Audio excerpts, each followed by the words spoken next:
부정부패로 인한 백성들의 부담을 덜고 공평과세를 실현하고자 했던 노력은 예나 지금이나 변함없이 이어져 오고 있는데요.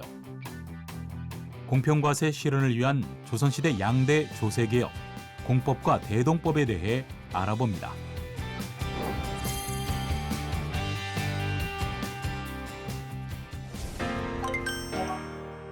공법이 시행되기 전 조선시대는 한 해의 농업 작황을 현지에 나가 조사해 등급을 정하는 담원법과 조사한 작황 등급에 따라 적당한 비율로 조세를 감면해주는 손실법을 합친 다펌 손실법을 토대로 세금을 징수하고 있었는데요. 하지만 농사 작황을 현지에서 육안으로 보고 등급을 매기는 다펌 간의 주관적 판단이나 개인적인 친분이 영향을 미쳐 공정하지 않게 책정되면서 백성들의 부담을 줄이고 부정부패를 막기 위해 도입한 것이 공법입니다. 고지의 비옥도에 따라 6개의 등급으로 나누는 전분 6등법과 농사의 풍흉에 따라 9개의 등급으로 나누는 연분 9등법을 핵심으로 공법을 만든 세종대왕은 특히 과거 시험에 공법 문제를 출제해 젊은 유생들의 의견을 듣고 전국적으로 찬반 조사를 실시하는 등 백성들을 위한 공평하고 합리적인 조세 제도를 만들기 위해 노력했는데요. 그렇게 세종대왕은 끊임없이 반대 의견을 포용하며 소통의 논의를 통해 무려 25년에 걸쳐 공법을 완성하고 시행했습니다. 백성이 행복한 나라가 되기 위해서는 법에 따라 올바르게 세금을 걷어야 한다고 강조했던 세종대왕. 그렇게 그의 신념에 따라 모두가 공감할 수 있는 공정하고 합리적인 세금 제도가 만들어졌습니다. 공평과세를 실현하기 위한 조선 전기 최고의 조세 개혁이 공법이라면 공평과세를 실현하기 위한 조선 후기 최고의 조세 개혁은 대동법인데요.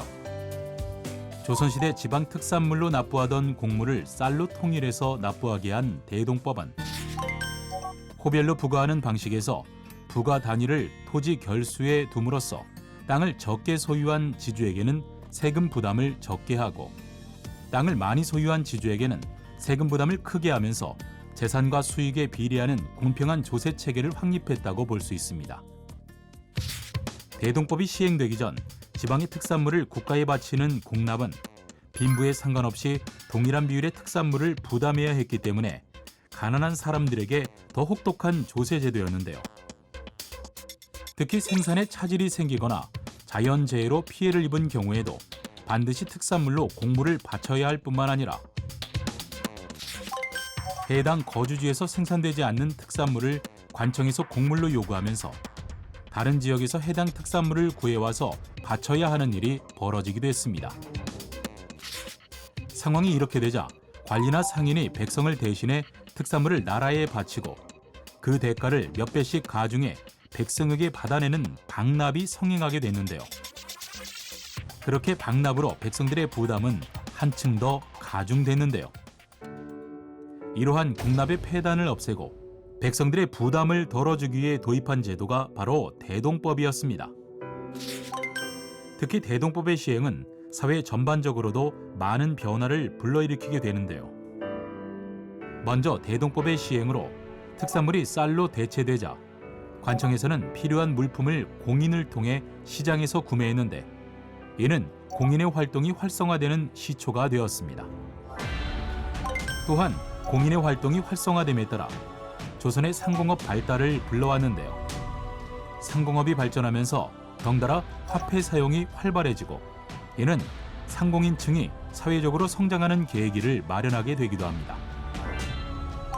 아울러 이런 상공인층의 성장은 농민들의 분화를 촉진시키면서 조선시대에 공고했던 신분 질서가 와해되는 데에도 영향을 주었는데요. 세원을 토지 수익으로 단일화해 농민들에게는 세부담을 경감하고 재산과 수익에 비례하는 공평한 조세 체계를 확립할 수 있게 했다는 점에서 대동법은 역사적으로도 큰 의의를 가지고 있습니다. 백성 모두가 세금을 고르게 부담하는 공평한 세정을 다져나가는 계기가 된 공법과 대동법. 시간이 흐르고 시대가 변해도 변치 않는 원칙처럼 국민들의 삶을 헤아리는 세정의 깃틀이 앞으로도 계속해서 이어지길 기대합니다.